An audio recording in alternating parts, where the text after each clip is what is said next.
नमस्कार दोस्तों, the reading capsule में आपका दिल से स्वागत है। आज एक सवाल आपसे पूछना चाहता हूं। क्या आपने कभी अकेले में चुपचाप ये महसूस किया है कि आपको कुछ अनजाना सा डर घेरे हुए है? ऐसा डर जिसकी कोई शक्ल नहीं होती, जो अचानक सीने पर बैठ जाता है, जो रात को नींद नहीं आने देता या दिन में भी बिना वजह बेचैन कर देता है। शायद नौकरी छूटने का डर, किसी अपने को खो देने का डर, या फिर वो डर कि हम जैसे हैं शायद काफी नहीं हैं। अगर आपने भी ऐसा कुछ महसूस किया है तो आप अकेले नहीं हैं। आज हम बात करेंगे उस डर की जो हम सबके भीतर कहीं ना कहीं छिपा है और जिस पर शायद ही कभी हम खुलकर बात करते हैं। लेकिन इस बार हम उससे भागेंगे नहीं, बल्कि उसे समझेंगे, और इसमें हमारा मार्गदर्शन करेंगे महान विचारक जे कृष्णमूर्ति और उनकी गहराई से भरी किताब ऑन फियर। अध्याय 1, डर की जड़। कहाँ है? कल्पना कीजिए, आप एक शांत जगह पर बैठे हैं, कोई शोर नहीं, कोई व्यवधान नहीं, और अचानक आपके मन में एक ख्याल आता है, अगर कल नौकरी चली गई तो, या अगर मैं फेल हो गया तो, या अगर किसी ने मुझे छोड़ दिया तो। मन चुप नहीं बैठता, हमेशा भविष्य के किसी डरावने दृश्य की कल्पना करता रहता है, और इसी में हम उलझ जाते हैं। जे कृष्णमूर्ति इसी बात से शुरुआत करते हैं। वे पूछते हैं, डर आखिर होता क्या है? डर क्या है? कृष्णमूर्ति कहते हैं, हमने डर को बस एक भावना मान लिया है, लेकिन असल में डर एक प्रक्रिया है, एक मानसिक ढांचा जो सोच और समय से बना है। मान लीजिए किसी को बचपन में अंधेरे से डर लगा। उसने किसी कहानी में भूतों की बात सुनी।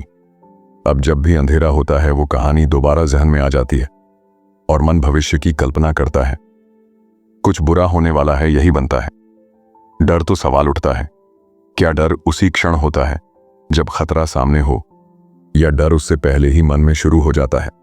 कृष्णमूर्ति साफ कहते हैं, डर हमारे भीतर सोच के जरिए पैदा होता है। हम उस चीज से डरते हैं जो अभी हुई नहीं है। लेकिन हो सकती है डर और समय का रिश्ता, यहां एक बहुत गहरा विचार आता है। डर और समय का रिश्ता, हम डरते हैं भविष्य से, यानी जो अभी नहीं है, जो समय में दूर है। उदाहरण के लिए मुझे इस बात से डर लगता है कि मैं बूढ़ा हो जाऊंगा, अकेला हो जाऊंगा, गरीब हो जाऊंगा। ये सब भविष्य के डर हैं जो वर्तमान में नहीं है, लेकिन मन उन्हें बार बार सोचता है। तो कृष्णमूर्ति कहते हैं, जब तक मन समय के बारे में सोचता रहेगा, डर बना रहेगा। अब जरा ठहरिए और सोचिए, क्या ऐसा हो सकता है कि मन सिर्फ अभी में रहे, ना अतीत में जाए, ना भविष्य में दौड़े? डर को समझना भागना नहीं, हम डर से भागते हैं। कोई संगीत सुनता है, कोई फिल्म देखता है, कोई व्यस्त हो जाता है ताकि डर महसूस ना हो। लेकिन कृष्णमूर्ति कहते हैं, डर को दबाना या उससे बचना असल में डर को और मजबूत करता है। हमें डर को देखना चाहिए जैसे कोई वैज्ञानिक किसी प्रयोग को देखता है, बिना पक्षपात के, बिना उसे नाम दिए, बिना उसे अच्छा या बुरा कहे। इस देखने को वो कहते हैं जागरूकता या अवेयरनेस। क्या हम डर को पूरी तरह देख सकते हैं? कृष्णमूर्ति बार बार कहते हैं, समझना ही मुक्ति है। डर को अगर आप पूरी तरह बिना शब्दों और विचारों के देखें तो आप पाएंगे कि डर एक स्मृति है, एक छवि जो आपने अपने मन में गढ़ी है, और जब ये छवि पूरी तरह देख ली जाती है तो वो शक्ति खो देती है। इस अध्याय से हम क्या सीखते हैं? हमने सीखा कि डर सिर्फ एक भावना नहीं, बल्कि सोच और समय से जुड़ी एक मानसिक गतिविधि है। हम डरते हैं उन चीजों से जो हो भी सकती हैं और नहीं भी। जब हम डर से भागते हैं तो उसे और मजबूत करते हैं, लेकिन अगर हम उसे पूरे होश से देखें तो डर का अंत संभव है।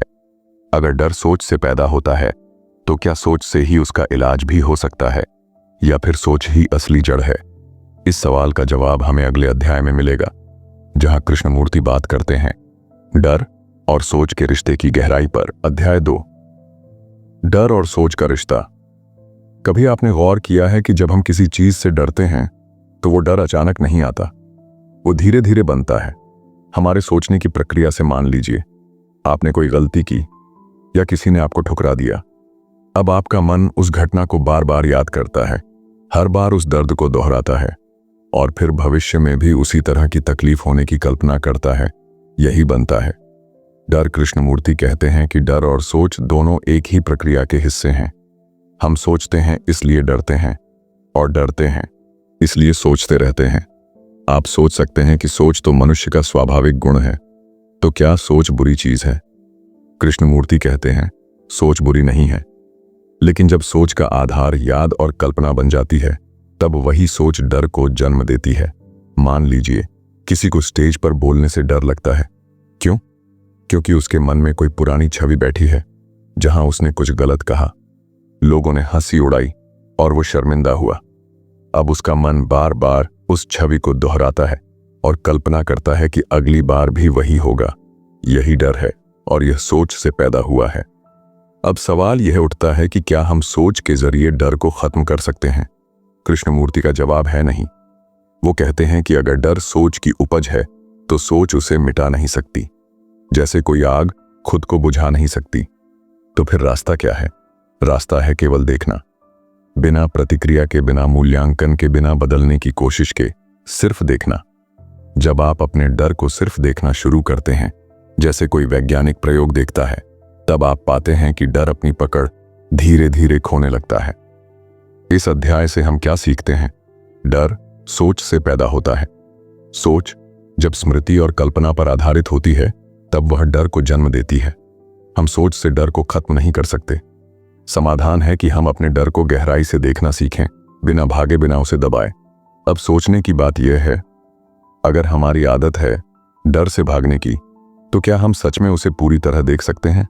और अगर देख सकते हैं, तो कैसे इसी सवाल की गहराई हमें ले जाएगी अगले अध्याय की ओर, जहां कृष्णमूर्ति बात करते हैं ध्यान और जागरूकता की असली समझ पर। अध्याय 3, ध्यान का अर्थ और डर को पूरी तरह देखना। कृष्णमूर्ति पहले ही बता चुके हैं कि डर सोच से पैदा होता है और सोच उस डर को मिटा नहीं सकती। अब सवाल उठता है, तो फिर हम डर से मुक्त कैसे हों? क्या सिर्फ समझ लेने से ही डर खत्म हो जाएगा, या इसके लिए हमें कुछ करना होगा? यहीं पर आता है एक बहुत जरूरी विचार, जिसे कृष्णमूर्ति कहते हैं ध्यान। अब ध्यान शब्द सुनते ही कई लोगों के मन में एक तस्वीर बन जाती है। कोई बैठा है, आंखें बंद करके शांति से सांस ले रहा है, या कोई मंत्र जप रहा है। पर कृष्णमूर्ति का ध्यान इससे बिल्कुल अलग है। वे कहते हैं ध्यान का मतलब है पूरी तरह देखना, होश के साथ देखना, बिना किसी पूर्व धारणा के देखना। जैसे आप किसी सुंदर पेड़ को बिना नाम दिए देखते हैं, ना यह सोचते हैं कि यह आम का पेड़ है या यह अच्छा है या बुरा, आप बस उसे देखते हैं। उसी क्षण में पूरी जागरूकता के साथ कृष्णमूर्ति कहते हैं, अगर आप अपने डर को ऐसे देख सकें जैसे वह पहली बार सामने आया है, तो आप पाएंगे कि वह डर वैसा मजबूत नहीं रह जाता। लेकिन इसमें सबसे बड़ी अड़चन है हमारी आदत। हम आदतन डर से भागते हैं। जैसे ही डर आता है, हम सोचते हैं इसे कैसे हटाऊं, इसे कैसे बदलूं, इसे कैसे समझाऊं। कृष्णमूर्ति कहते हैं यही प्रयास, यही भागना हमें डर से आजाद नहीं करता, बल्कि उलझा देता है। तो फिर करना क्या है? कुछ नहीं, बस देखना है। अब यह सुनने में आसान लगता है, पर करने में मुश्किल है, क्योंकि हमारा मन लगातार प्रतिक्रिया करता है। जैसे ही डर आता है, हम उसे नाम दे देते हैं। बोलते हैं यह तो शर्म का डर है, यह भविष्य का डर है, यह खोने का डर है। हमने डर को समझने से पहले ही उसे शब्दों में बांध दिया, और यहीं से हम उसे पूरी तरह देख नहीं पाते। ध्यान का मतलब है डर के साथ बैठना, उसे अंदर से महसूस करना, लेकिन उससे टकराए बिना, उसे पकड़े बिना, बस देखना। यह देखना ही धीरे धीरे समझ में बदलता है, और समझ ही डर से मुक्ति की शुरुआत है। यह अध्याय हमें यह सिखाता है कि डर को खत्म करने की कोई तकनीक नहीं है, कोई उपाय नहीं है, बस एक ही रास्ता है, होशपूर्वक देखना, बिना कोई निर्णय लिए, बिना कोई उपाय अपनाए। अब जरा सोचिए, अगर आप किसी डर को पूरी तरह देख लें, तो क्या उस डर का वही असर रहेगा, या वह सिर्फ एक छाया बनकर रह जाएगा? और अब एक नया सवाल सामने आता है, जो अगले अध्याय की ओर ले जाएगा। अगर हम डर को सिर्फ तब देख सकते हैं जब हम पूरी तरह चुप और जागरूक हों, तो क्या वह चुप्पी, वह सच्ची शांति किसी अभ्यास से आ सकती है, या वह अपने आप घटती है? यही प्रश्न हमें लेकर जाएगा अध्याय 4 में, जहां कृष्णमूर्ति बात करते हैं क्या डर से मुक्ति किसी विधि से संभव है या नहीं। अध्याय 4, क्या डर से मुक्ति किसी विधि से संभव है? अब तक हमने समझा कि डर सोच से पैदा होता है और सोच उस डर को मिटा नहीं सकती। हमने यह भी जाना कि डर को पूरी तरह देखना ही पहला कदम है मुक्ति की ओर। अब सवाल आता है, क्या इस देखने के लिए कोई तकनीक अपनाई जा सकती है? कोई अभ्यास, कोई विधि, कोई तरीका? हमारी आदत होती है समाधान ढूंढने की। हम सोचते हैं अगर कोई तरीका मिल जाए तो हम उस पर अमल करें और डर खत्म हो जाए, जैसे दवा लेने से बुखार चला जाता है। हम चाहते हैं कि कोई मानसिक दवा हो जिसे हम रोज करें और डर से आजादी मिल जाए। लेकिन कृष्णमूर्ति यहाँ एक बिल्कुल उलटी बात कहते हैं। वे कहते हैं कोई विधि डर से मुक्ति नहीं दिला सकती। क्यों? क्योंकि विधि का मतलब है दोहराव, विधि का मतलब है अभ्यास, और अभ्यास का मतलब है समय, और समय वही चीज है जो डर को जन्म देती है। अगर आप किसी डर से मुक्त होने के लिए कोई अभ्यास करते हैं तो आप उसे कल तक टाल रहे हैं। आप कह रहे हैं आज मैं डर में हूं, लेकिन मैं रोज ध्यान करूंगा, रोज अभ्यास करूंगा तो एक दिन डर खत्म हो जाएगा। लेकिन यही सोच, यही कल की उम्मीद दरअसल डर का हिस्सा है।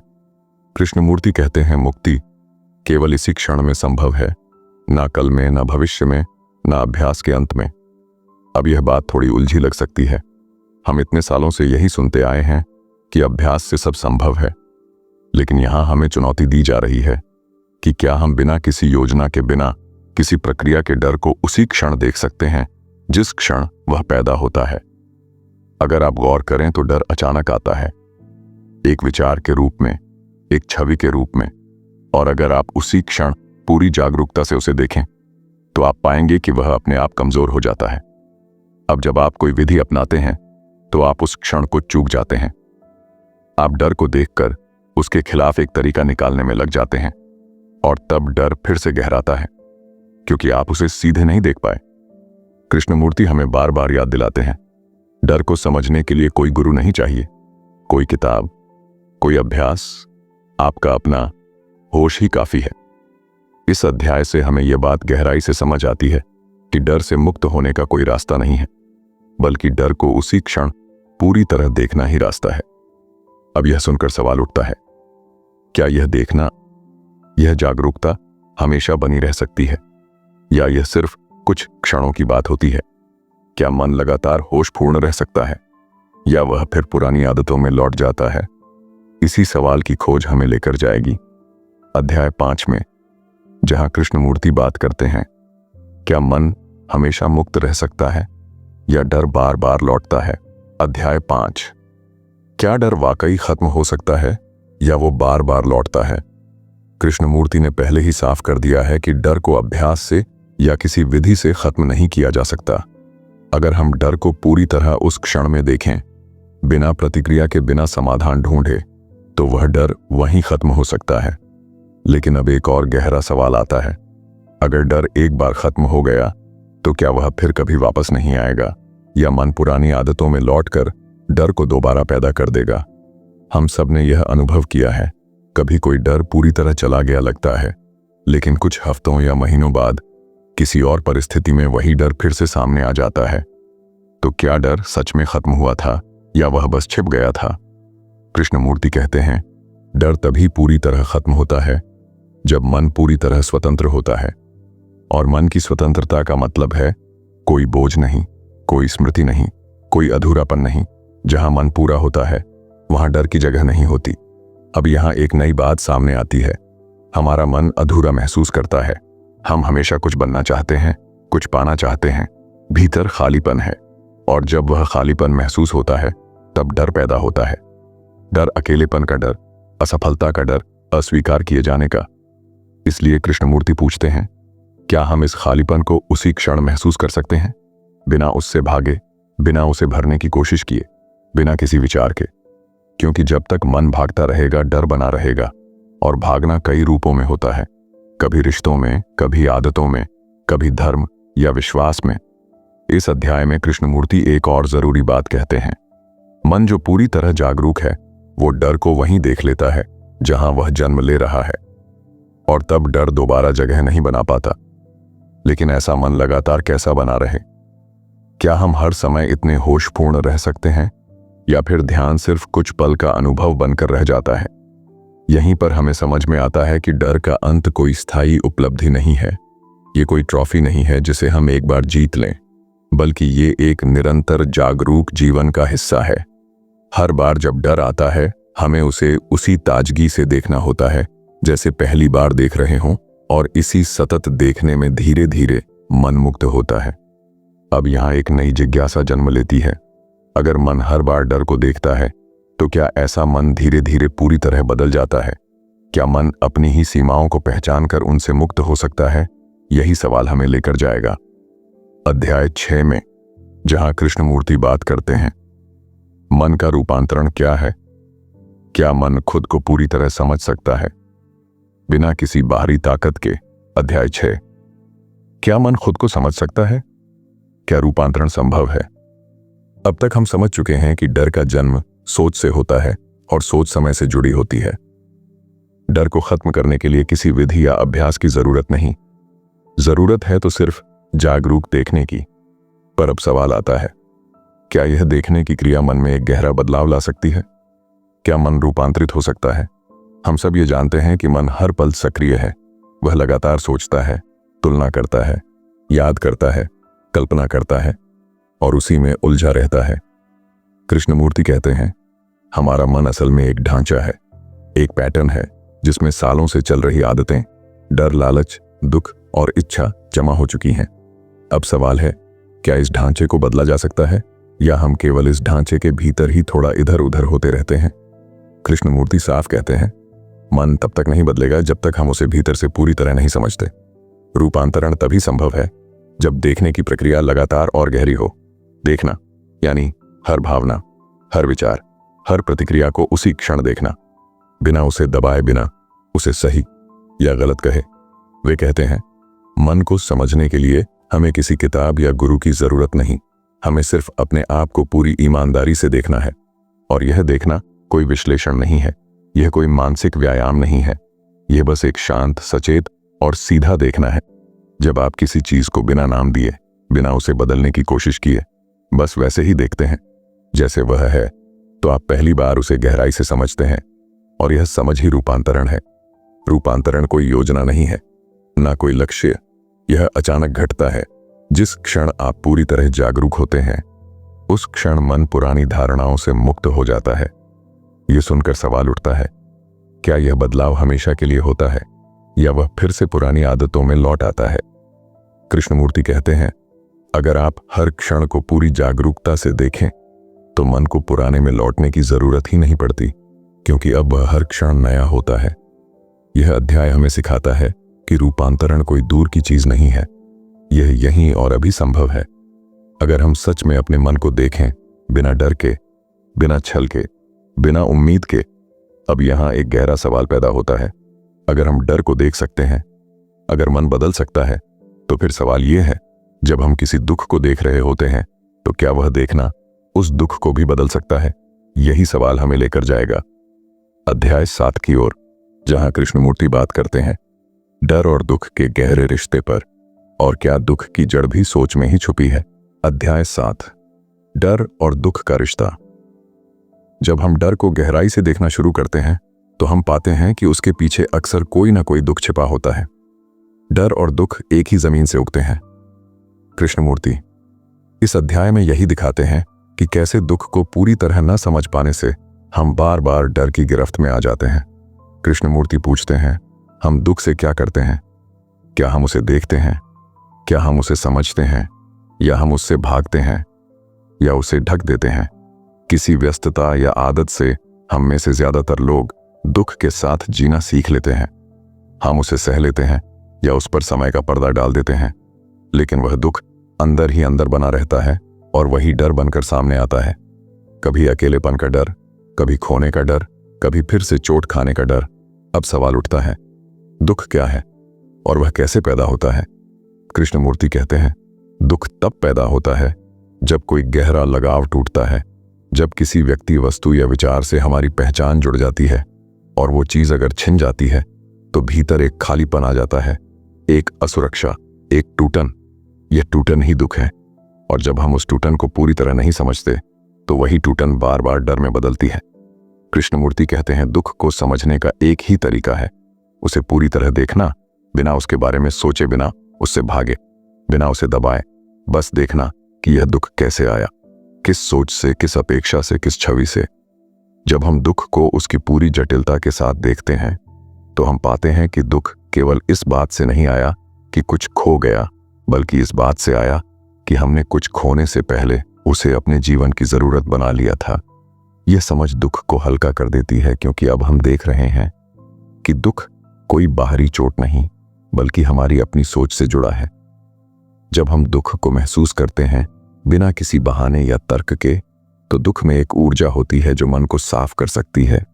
अगर उसे देखा जाए बिना भागे, यह अध्याय हमें सिखाता है कि डर और दुख एक ही धागे के दो सिरे हैं। अगर हम दुख को गहराई से समझें तो हम पाएंगे कि कई डर अपने आप गिर जाते हैं, क्योंकि उनकी नींव ही हिल गई। लेकिन अब यहाँ एक और गहरा सवाल खड़ा होता है, क्या दुख को समझने के बाद हम उसे दोबारा जीते हैं, या वह पूरी तरह खत्म हो सकता है? और अगर दुख खत्म हो सकता है तो फिर सवाल उठता है, क्या प्रेम उसी मन में जन्म ले सकता है जो दुख और डर से आजाद हो चुका हो? यही प्रश्न हमें लेकर जाएगा अध्याय 8 की ओर, जहां कृष्णमूर्ति बात करेंगे डर और प्रेम के बीच के संबंध पर, और क्या सच्चा प्रेम डर के रहते संभव है। अध्याय 8, क्या प्रेम डर के रहते संभव है? हम सब चाहते हैं, प्रेम चाहते हैं, कोई हमें समझे, हमसे जुड़ा रहे, हमें स्वीकार करे जैसा हम हैं। लेकिन अगर हम ईमानदारी से देखें तो जिस चीज को हम प्रेम कहते हैं उसमें अक्सर डर छिपा होता है। डर खोने का डर, अस्वीकार किए जाने का डर, अकेले रह जाने का। कृष्णमूर्ति सीधा सवाल उठाते हैं, क्या जहां डर है वहां प्रेम हो सकता है? सोचिए, अगर आप किसी से प्रेम करते हैं लेकिन मन में लगातार यह चिंता है कि कहीं वह आपको छोड़ ना दे या वह किसी और की तरफ आकर्षित ना हो, तो क्या वह प्रेम है या वह असुरक्षा? कृष्णमूर्ति कहते हैं, जहां डर होता है वहां नियंत्रण आता है। हम उस व्यक्ति को बांधना चाहते हैं, हम चाहते हैं कि वह हमारे अनुसार चले, हमारी अपेक्षाएं पूरी करे। और जब ऐसा नहीं होता तो झगड़ा होता है, दूरी आती है, दुख और फिर डर। इसलिए वे कहते हैं डर प्रेम को बिगाड़ देता है, या यूं कहें डर में प्रेम पनप ही नहीं सकता। अब सवाल आता है, तो क्या हमें पहले डर से मुक्त होना होगा, तभी प्रेम संभव है? कृष्णमूर्ति का जवाब थोड़ा अलग है। वे कहते हैं प्रेम अपने आप आता है जब मन डर से पूरी तरह खाली हो जाता है। यह प्रेम कोई भावना नहीं है, यह कोई आदान प्रदान नहीं है, यह कोई संबंध भी नहीं है। यह एक गहरी स्थिति है जहां मन पूरी तरह चुप है, पूरी तरह सतर्क है और पूरी तरह आजाद है। उस आजादी में जहां डर नहीं, दुख नहीं, इच्छा से बना कोई स्वार्थ नहीं, वहां प्रेम अपने आप मौजूद होता है।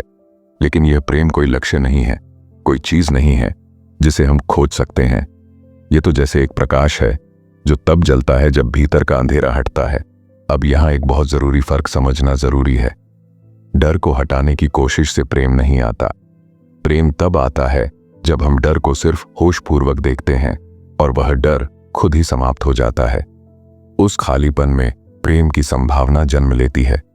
यह अध्याय हमें यह समझने में मदद करता है कि प्रेम कोई चीज नहीं है जो हम किसी से लेते हैं या किसी को देते हैं। यह एक स्थिति है जहां हम कुछ भी बनने या पाने की इच्छा से मुक्त होते हैं। कई बार हम जिंदगी में इतना उलझ जाते हैं कि रुककर खुद से एक सादा सा सवाल पूछना भी भूल जाते हैं, मैं ठीक हूं ना? आज की बात बस यही थी कि डर, दुख या उलझन से लड़ने की जरूरत नहीं है। जरूरत है उन्हें देख पाने की, शांति से, सच्चाई से, बिना भागे, बिना छुपाए। अगर इस वीडियो ने आपको एक भी ऐसा पल दिया जहां आपने खुद को थोड़ा गहराई से महसूस किया, तो बस इतना कहूंगा, उस एहसास को जाने मत दीजिए।